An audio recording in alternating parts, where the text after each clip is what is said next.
Very good. First we will take your attendance.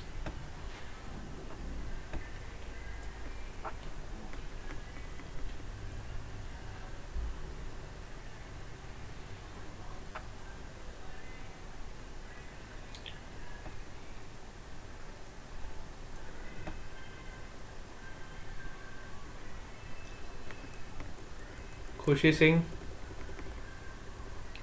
Present, sir.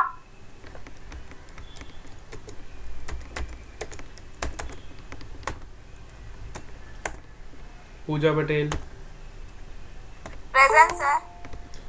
Maitri Patel, Present, sir.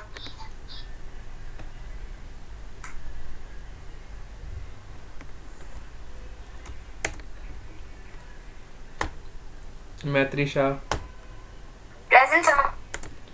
Vishwa, Present, sir. Priyanshi, Present, sir. इनमें से कोई आया है? आदित्य, स्वास्तिक, हितेश, भूमिका गामित,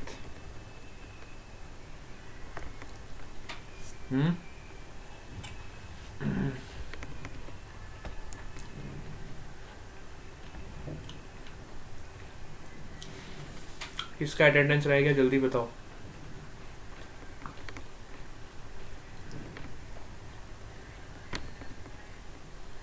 भूमिका Gamit is present.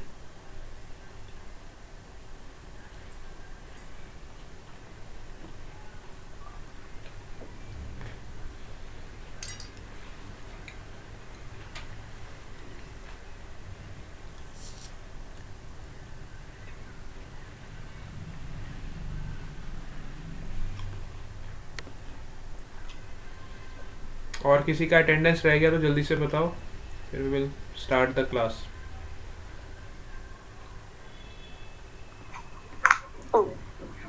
Present, sir. Bhumika.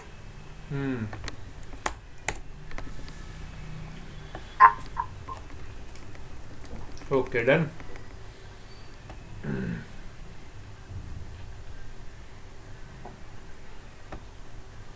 Now let's start the class.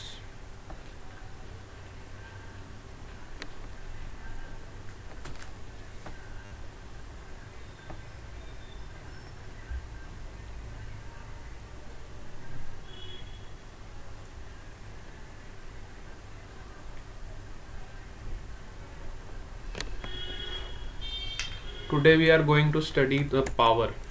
ठीक है, work energy हमने बहुत ज़्यादा पढ़ लिया, सारा कंप्लीट कर लिया। आज हम पावर पे बात करेंगे। ठीक है, we have learn work energy, conservation of energy, ये सब टॉपिक हम ऑलरेडी अब कंप्लीट कर चुके हैं। आज हम पावर पे थोड़ी बात करेंगे और फिर हम कोलिजन वाला टॉपिक आपका कंप्लीट कर देंगे। वैसे तो कोलिजन जो टॉपिक है ये हमने न्यूटन्स लॉ ऑफ मोशन में भी कवर किया था, अगर आपको याद हो तो। अगर नहीं याद है तो फिर हम एक बार इसको रिवाइज कर लेंगे। हाँ, ठीक है। और कोलिजन के बाद ये चैप्टर आपका कंप्लीट हो जाएगा और then we will start your chapter number 7, that is system of particles and rotational motion.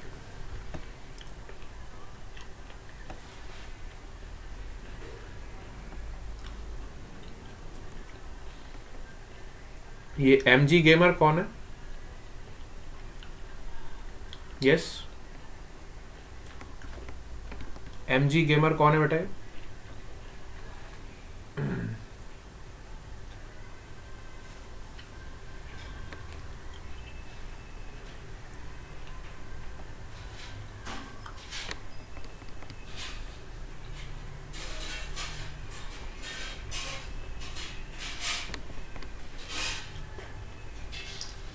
तो पावर क्या होता है सबसे पहले तो ये पता होना चाहिए।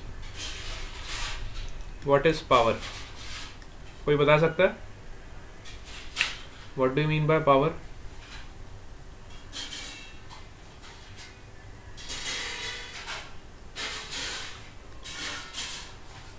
It is defined as rate of doing work rate of doing work, मतलब वर्क करने की एबिलिटी को हम बोलते हैं पावर, है ना। कितने रेट से हम वर्क कर रहे हैं। अब पावर को समझने के लिए मैं आपको एक एग्जांपल देता हूँ। जैसे कि सपोज करो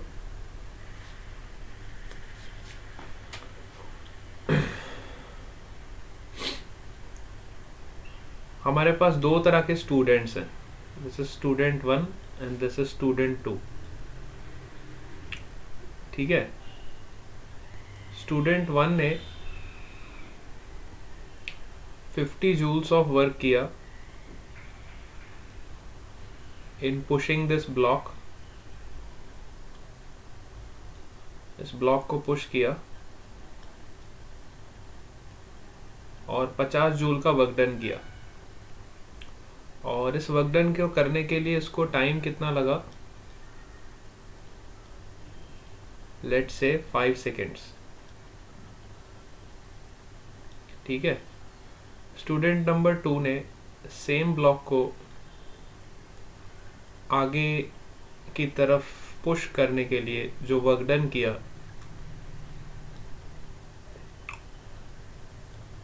उसने भी 50 जूल्स का वर्क डन किया, लेकिन उसने इतना काम करने के लिए टाइम लिया 10 सेकेंड्स। ठीक है, तो power is defined as your rate of doing work, है ना। Power is defined as your rate of doing work. Rate का मतलब होता है किसी भी चीज का टाइम के साथ क्या चेंज है ना।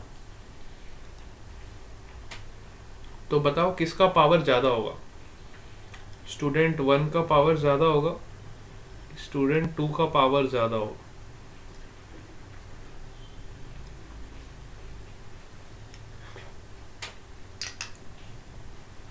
तो पावर निकालने के लिए हम क्या करेंगे, it is defined as rate of doing work.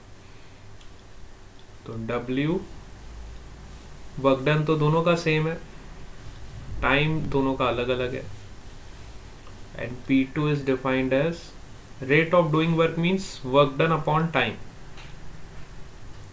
Rate of doing work is work done upon, तो पहले वाले का पावर कितना आएगा,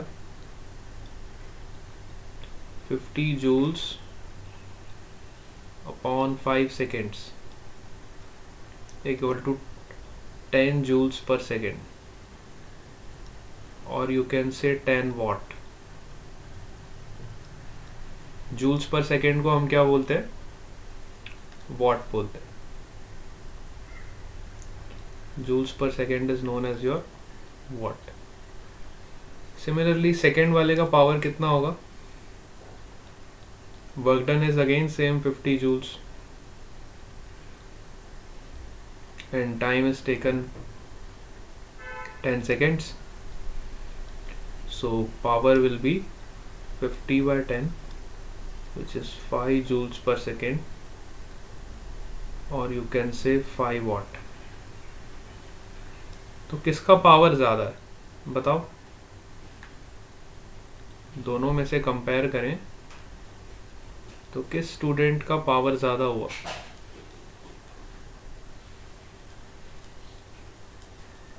यस, किस स्टूडेंट का पावर ज्यादा होगा बताओ।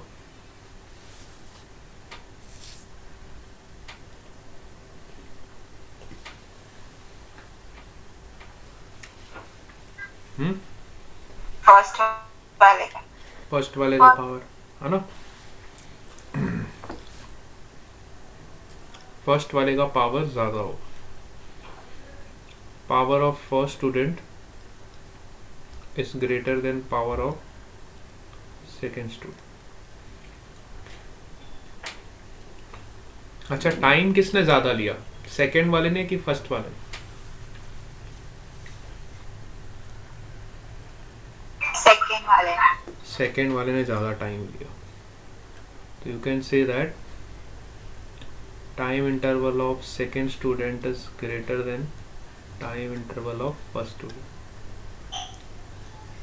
अच्छा, अब हम यहाँ से एक चीज सीखे कि power is defined as rate of doing work which is work done upon time. अगर हमारा वर्क डन कांस्टेंट है, जैसे कि ये वाले केस में, in this case work done is constant, दोनों के लिए वर्क डन सेम था ना, दैट इज 50 जूल्स. तो यहाँ से हमने एक कंक्लूजन किया, if work done is constant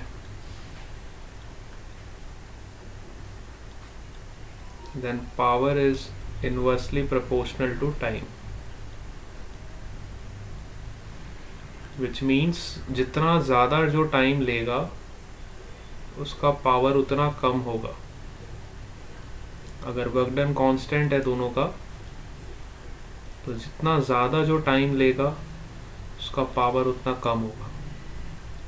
और you can also say P2 by P1 is equal to T1 by T2. Inversely proportional है ना, so you can write like this, P2 by P1 is equal to T1 by T2. ठीक है. अब suppose करो, वापस से दो students ले रहा हूँ. Let's say this is your student 1. It is again pushing a block and doing a work done of 100 joules in time interval 20 seconds. ठीक है. And this is another person. Let's say this is again student 1 and this is student 2. Student 2 is doing the work of 50 joules in time interval 10 seconds. ठीक है. अब बताओ किसका power ज़्यादा होगा, first वाले स्टूडेंट का कि सेकंड वाले स्टूडेंट का? नहीं सॉरी, टाइम इंटरवल सेम रख देते अपन. Let's say time interval is 20 seconds. अब हम टाइम को सेम रख देते हैं, दोनों के लिए टाइम सेम रख देते हैं. हाँ, नाउ यू से किसका पावर ज़्यादा होगा, फर्स्ट स्टूडेंट का कि सेकेंड स्टूडेंट? फर्स्ट का. फर्स्ट का पावर ज़्यादा होगा, है ना, क्योंकि power is defined as work done upon time. 100 upon 20 joules per second which is equal to 5 joules per second. Second वाले केस में क्या होगा, 50 upon 20 joules per second equal to 2.5, है ना. तो हमने देखा फर्स्ट वाले का जो पावर है वो सेकेंड वाले के कंपैरिजन में थोड़ा ज़्यादा है, मतलब डबल है. तो इस केस में हमने क्या किया, टाइम को कांस्टेंट कर दिया. If time is constant, if t is equal to constant, then power is directly proportional to your work done. अब जितना ज़्यादा काम करोगे उतना ज़्यादा पावर होगा अगर टाइम कांस्टेंट है तो. ठीक है. So you can right P2 by P1 is equal to W2 by W.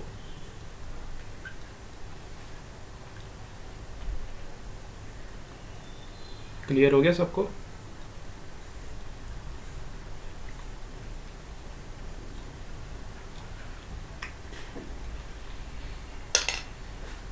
Let us consider one more situation. Again हमारे पास दो स्टूडेंट्स हैं.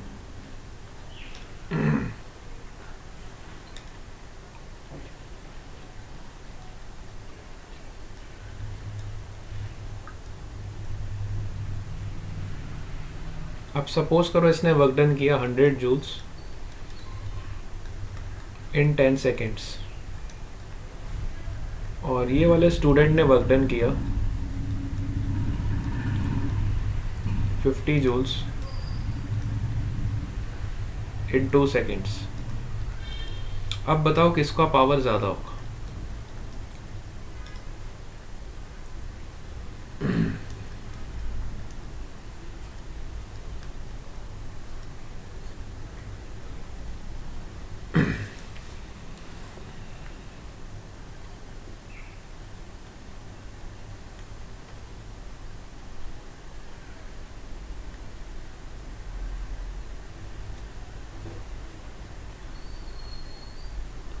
ये सब किसका पावर ज़्यादा होगा? सेकंड। सेकंड। सेकेंड वाले का पावर ज़्यादा होगा। क्यों सेकेंड वाले का पावर ज़्यादा होगा? फर्स्ट का कितना आया? 100/10 which is 10 joules per second. Second वाले का कितना हो गया? 50/2 विच इज़ 25। सेकेंड वाले का पावर ज़्यादा होगा। अब यहाँ पे अगर आप ध्यान से देखो तो वर्क डन भी दोनों का अलग था और टाइम भी दोनों का अलग था। दोनों के लिए वर्क डन भी अलग था, दोनों के लिए टाइम भी अलग। So power is defined as W1/T1 for first case, and for second case it is defined as W2/T। ठीक है, तो यहाँ पे जब आप रेशियो निकालोगे P2/P1, you find the ratio of P2/P1, you will get W2/T2 divided by W1/T1 into T1/W1। ठीक है, you will get this ratio। बात समझ आई? क्योंकि यहाँ पे दोनों पैरामीटर्स आपके वेरिएबल थे। यहाँ पे वर्क डन भी अलग था और टाइम भी अलग अलग था। ठीक है, in this case work done is not same and time is also not same, both are different, so you have to calculate like this। Getting it? तो ये तो पावर का बेसिक कंसेप्ट था जो मैंने आपको बता दिया, और इस पावर को हम बोलते हैं एवरेज पावर। अभी तक जो हम निकाल रहे थे P = W/T करके, इस पावर को हम क्या बोलते हैं? This power is known as your average power. This power is known as your average power. ठीक है, अब दो तरह की पावर होती है, एक तो एवरेज पावर होती है और दूसरी होती है इंस्टेंटेनियस पावर। तो एवरेज पावर तो हमने अभी अभी जो डिफाइन करी वही होती है। Average power is defined as your total work done upon total time taken. This is your total work done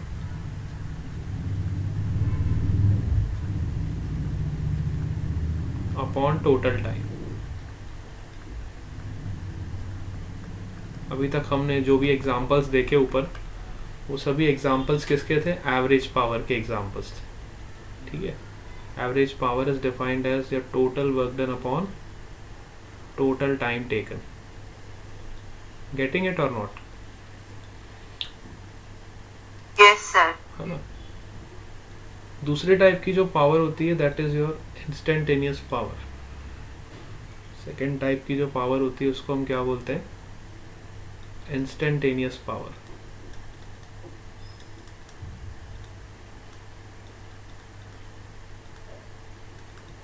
instantaneous power क्या होती है? अभी मतलब अगर मुझे किसी पर्टिकुलर इंस्टेंट पे पावर निकालनी,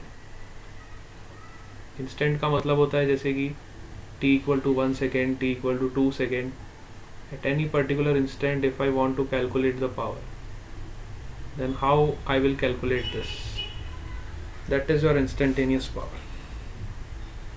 instantaneous power को हम इस तरह से डिफाइन करते हैं It is defined as dw upon dt. ठीक है, instantaneous power is defined as dw upon dt.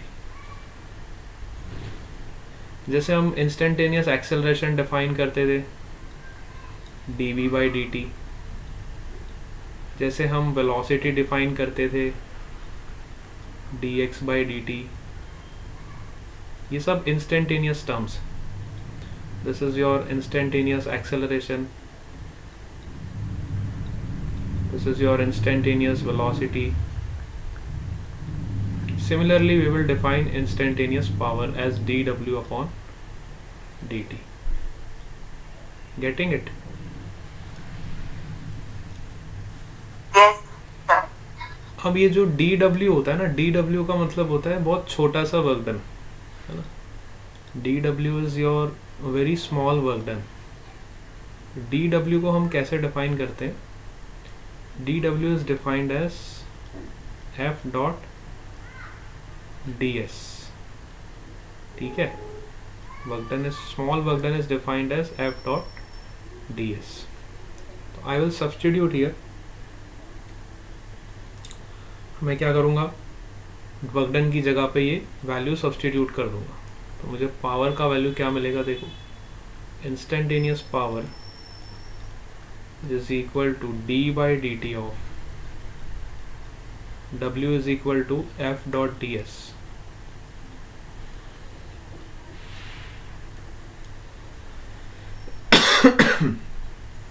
f dot ds. ठीक है, तो जैसे ही आप इसको सब्सटीट्यूट करोगे यू विल गेट. अब फोर्स देखो कैसा है आपका, इंस्टेंटेनियस पावर में फोर्स और ds दो पैरामीटर है. f is your force and ds is your small displacement. ठीक है, तो फोर्स और स्मॉल डिस्प्लेसमेंट, ठीक है, दो चीजें यहाँ पे, है ना. तो you can right like this, f dot ds upon dt, ds upon dt, f dot ds upon. ठीक है, ये फोर्स आपका बाहर आ जाएगा और डॉट ऑपरेटर आपका किस पे लग जाएगा, डिफरेंशिएशन किसका हो जाएगा, ds का, small displacement upon small time. अब ds अपॉन dt को आप क्या बोलते हो, ds अपॉन dt या फिर dx अपॉन dt, जो भी आप लिखते हो. यहाँ पे हमने डिस्प्लेसमेंट को s से बताया. आप डिस्प्लेसमेंट को s से भी शो कर सकते हो, डिस्प्लेसमेंट को x से भी शो कर सकते हो, दोनों का मतलब सेम ही है ना. Whether you show displacement by s or you can show by x. ठीक है, इस dx अपॉन dt. ठीक है, तो ds अपॉन dt क्या होता है बताओ, it is your velocity. ds upon dt is your, जल्दी से बताओ इसको क्या बोलते हैं हम, वेलोसिटी बोलते कि नहीं बोलते.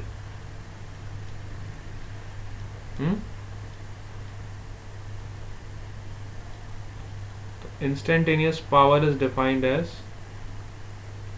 The dot product of force vector and velocity vector. Instantaneous power is defined as the dot product of force vector and velocity vector. This is very important result. जब भी आपको क्वेश्चन में बोला हो find the instantaneous power, you will always find f dot v. Instantaneous power is defined as f dot v. Getting it?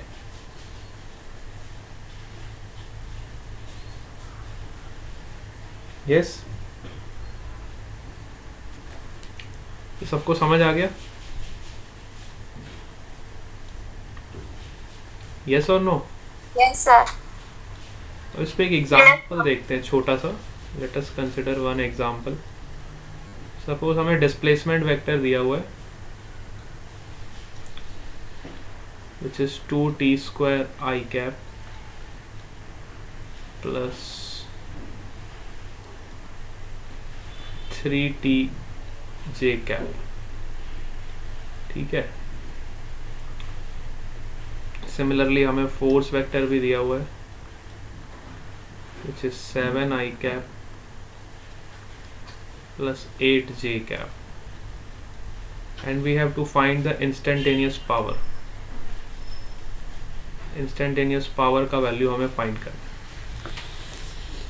ठीक है, instantaneous power at t equal to, let say instantaneous power at t equal to 1 second.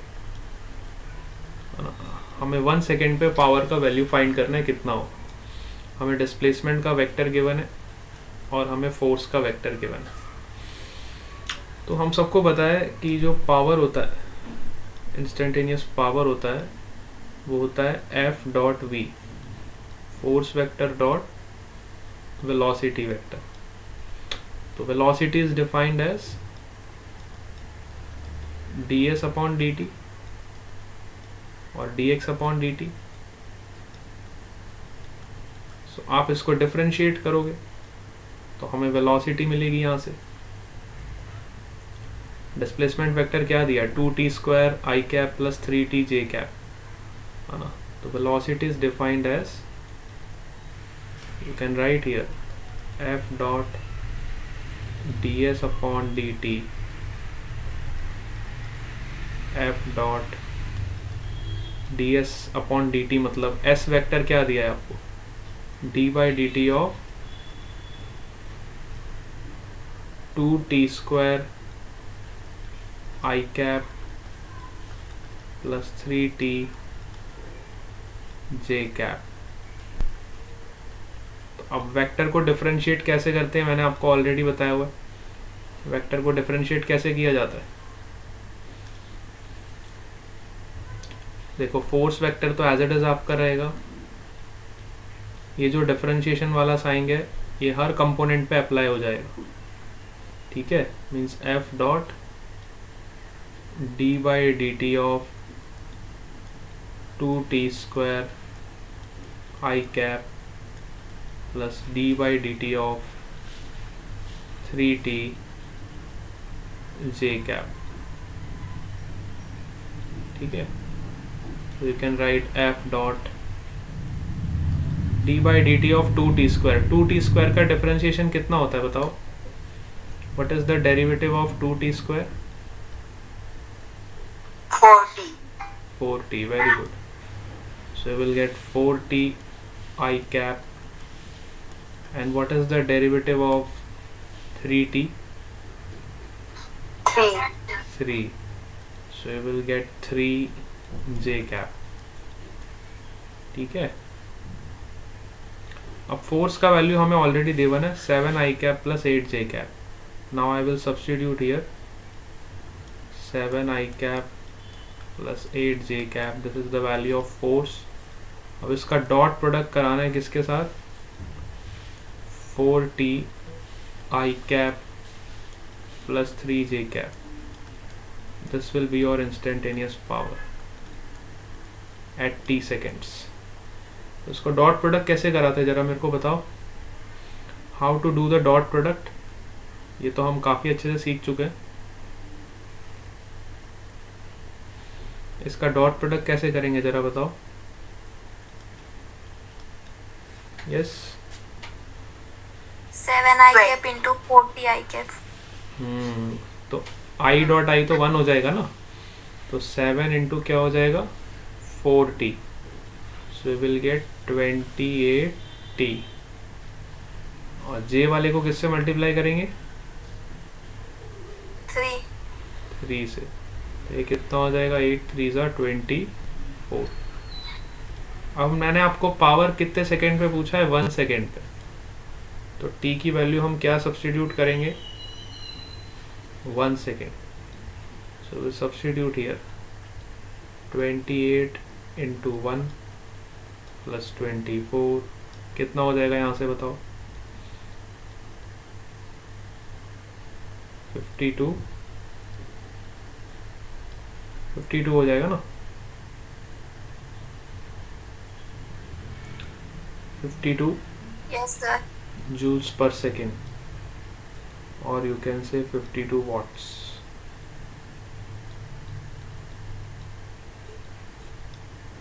So this is the basic definition of your instantaneous power.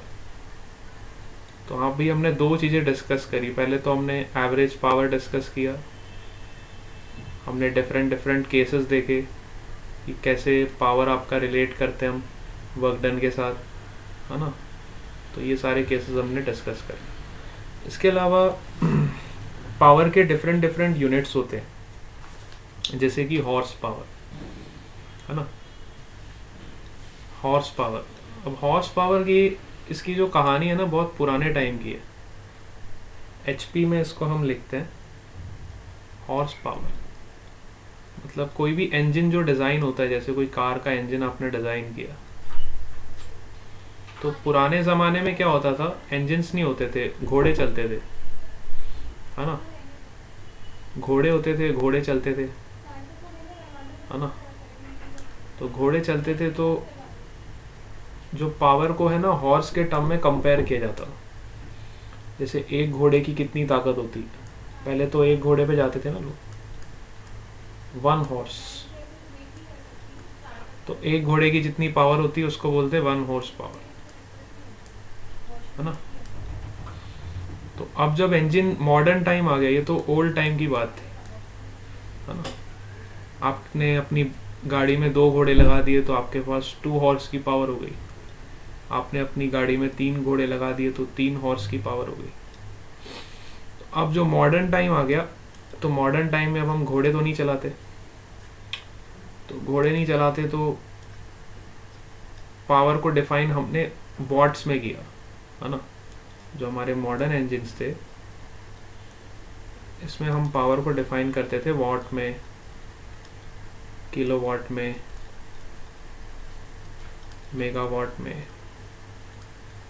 और ज़्यादा बड़ा हो तो gigawatt में.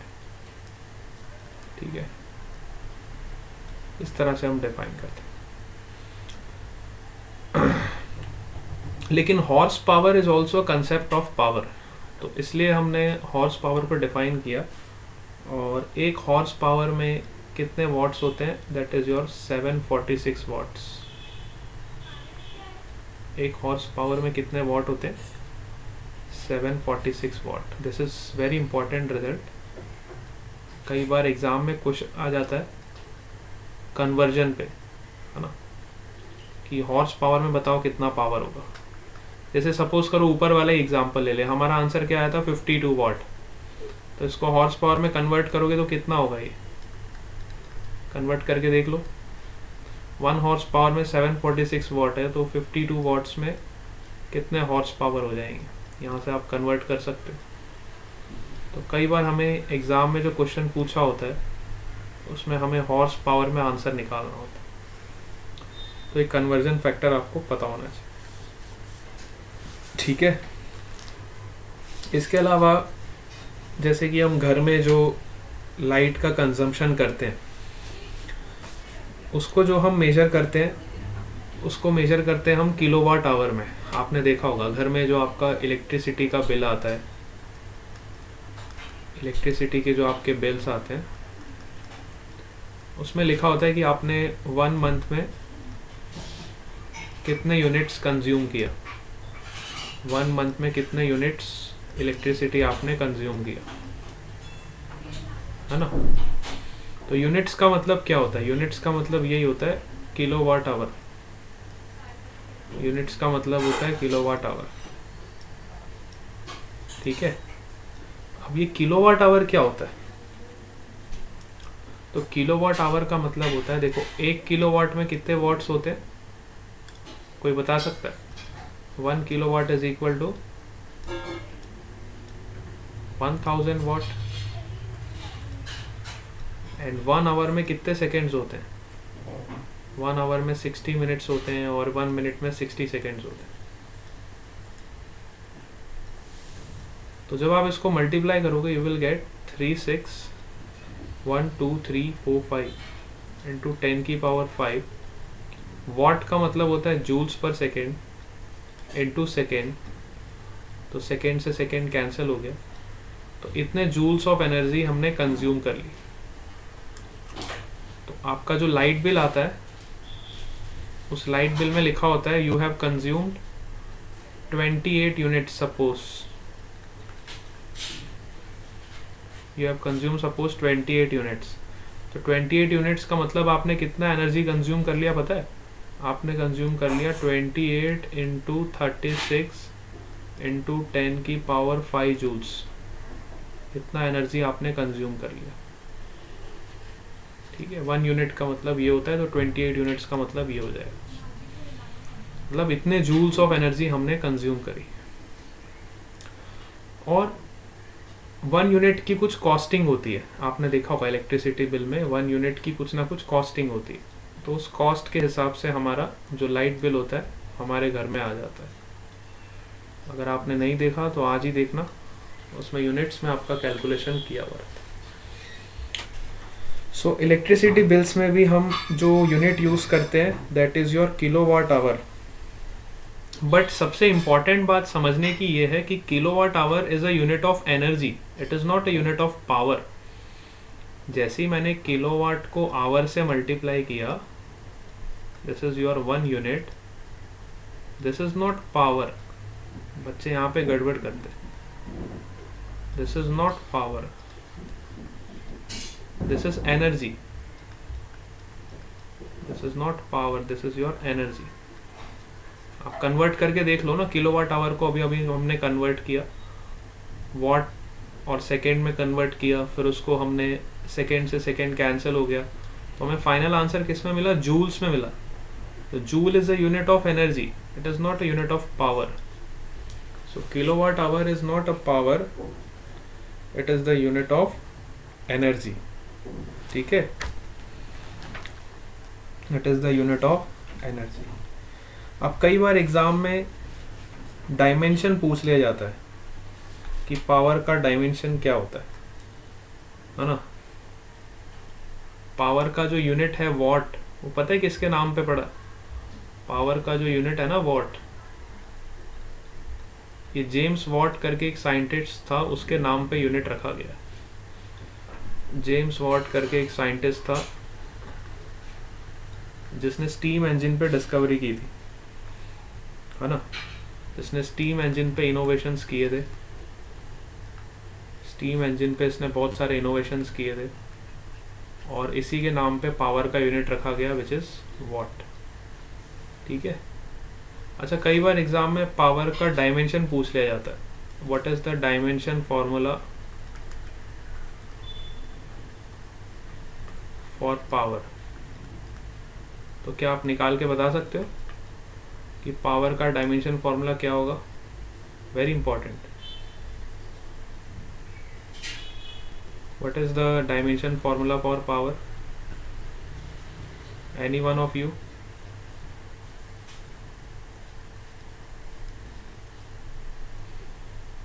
Yes,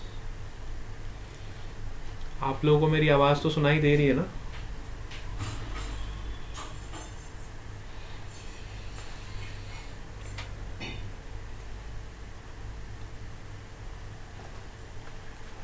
yes और no? Yes, sir. हाँ, तो बताओ पावर Yes, का sir. डायमेंशन फॉर्मूला क्या होगा पावर का? What is the dimension formula for power?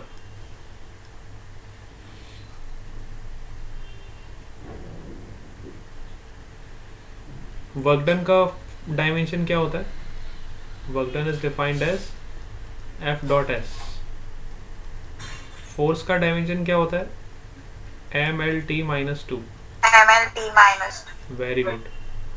और डिस्प्लेसमेंट का डायमेंशन क्या होता है? L होता है। L. तो यहाँ से हमें वर्क डन का डायमेंशन क्या मिल जाएगा? ML2T minus 2। तो पावर का डायमेंशन क्या होगा? वर्क डन को टाइम से डिवाइड कर दोगे ना, वर्क डन अपॉन टाइम ही तो होता है पावर। तो वर्क डन को टाइम से डिवाइड कर दोगे तो you will get ML2T minus Minus 3. 3। So this is the dimension formula for power। ठीक है। अब इस पे एक बहुत बढ़िया सा एग्जांपल आपकी बुक में दे रखा है एनसीईआरटी में, एग्जाम्पल नंबर 11 अगर आपके पास है तो आप उसमें देख सकते हो. I am going to discuss that. Example number 11 सब लोग देखेंगे.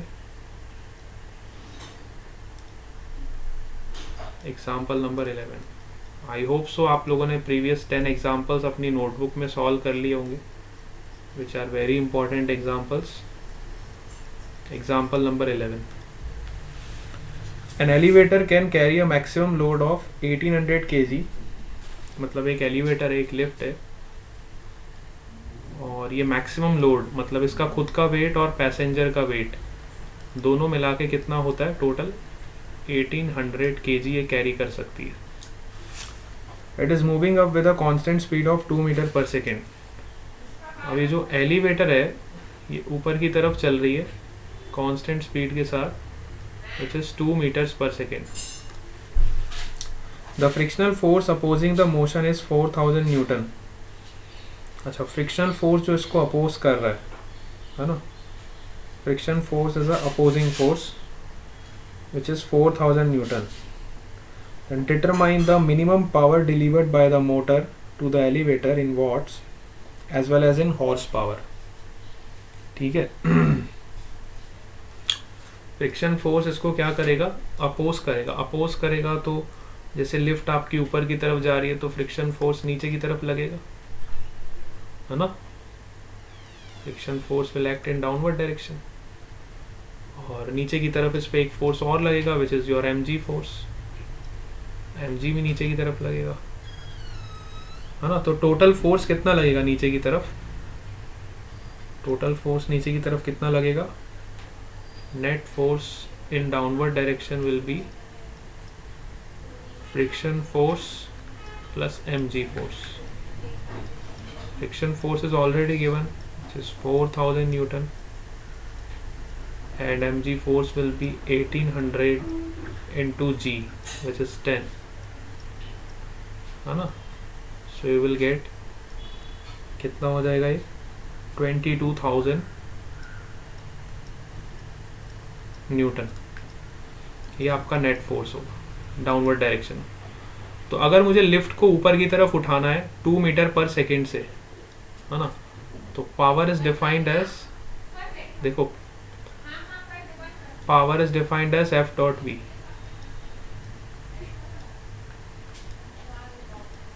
Power is defined as F dot V, where v is your velocity in meter per second which is already given to us.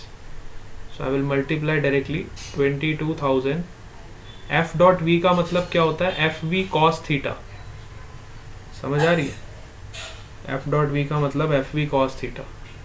तो इस फोर्स तो देखो नीचे की तरफ लग रहा है, वेलोसिटी ऊपर की तरफ है, तो पावर आपका नेगेटिव आना चाहिए, है ना. पावर आपका क्या आना चाहिए, बिल्कुल इसको फॉर्मूले की तरह ओपन करोगे, जैसे आप वर्क डन का फॉर्मूला लगाते थे बिल्कुल वैसे ही पावर का फॉर्मूला लगाओगे, which is FV cos theta, where theta is the angle between your force vector. देखो दोनों फोर्स वेक्टर्स नीचे की तरफ है, और आपका जो डिस्प्लेसमेंट वेक्टर होगा ऊपर की तरफ होगा, सॉरी वेलोसिटी वेक्टर है ऊपर की तरफ. ठीक, दोनों के बीच में एंगल कितना है 180 डिग्री. तो यहाँ से आपका जो पावर आएगा नेगेटिव आएगा, है ना. You will get the value of power which is minus 44,000 watt, minus 44,000 watt. ठीक है. तो मतलब आपने जब मोटर कनेक्ट करी होगी तो उस मोटर को प्लस 44,000 वॉट पावर देना पड़ेगा, तब ये जाके लिफ्ट ऊपर उठेगी. मोटर को कितना पावर देना पड़ेगा, प्लस 44,000, तभी तो लिफ्ट आपकी ऊपर की तरफ उठेगी. बात समझ आ रही है. मोटर को कितना पावर देना पड़ेगा, प्लस 44,000 वॉट. लिफ्ट को ऊपर उठाने के लिए मोटर कनेक्ट जो करी गई है उस मोटर को कितना पावर देना पड़ेगा, क्योंकि मोटर को तो इतना फोर्स ऊपर की तरफ लगाना पड़ेगा ना, जितना फोर्स आपका नीचे की तरफ लग रहा है. नीचे की तरफ नेट फोर्स कितना लग रहा है, दिस प्लस दिस. तो मोटर को इन दोनों का फोर्स मिला के उतना फोर्स ऊपर देना पड़ेगा. तो मोटर का जो वर्क डन होगा, जो मोटर फोर्स लगाएगी, उसका वर्क डन तो पॉजिटिव ही आएगा ना, क्योंकि इन दोनों वेक्टर्स के बीच में थीटा 0 हो जाएगा। तो यहाँ पे मोटर का वर्क डन पूछा गया है कि मोटर को कितना वर्क करना पड़ेगा, मोटर को कितना पावर देना पड़ेगा। तो मोटर को कितना पावर देना पड़ेगा, 44,000 वॉट। अब आप चाहो तो इसको हॉर्स पावर में भी कन्वर्ट कर सकते हो। हमें पता है ना 1 horsepower is equal to 746 watt, है ना, 746 वॉट। समझ आ रहा है आपको? तो यहाँ से आप इसको कन्वर्ट कर लें। All of you are getting this? Yes? Yes, sir. चलो, तो आज हमारा पावर वाला टॉपिक कंप्लीट हो गया। कल की क्लास में हम कोलिजन पढ़ेंगे और इस चैप्टर को कंप्लीट कर देंगे, ठीक है। Tomorrow we will complete this chapter and day after tomorrow we will start your new chapter which is system of particle and rotational motion, ठीक है।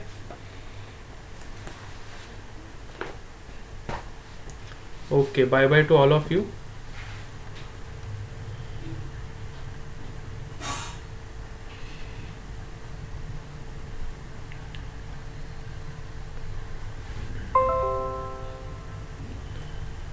Sir send the notes. हाँ, मैं आपको नोट्स वगैरह, वीडियो वगैरह सब भेज दूंगा, ठीक है।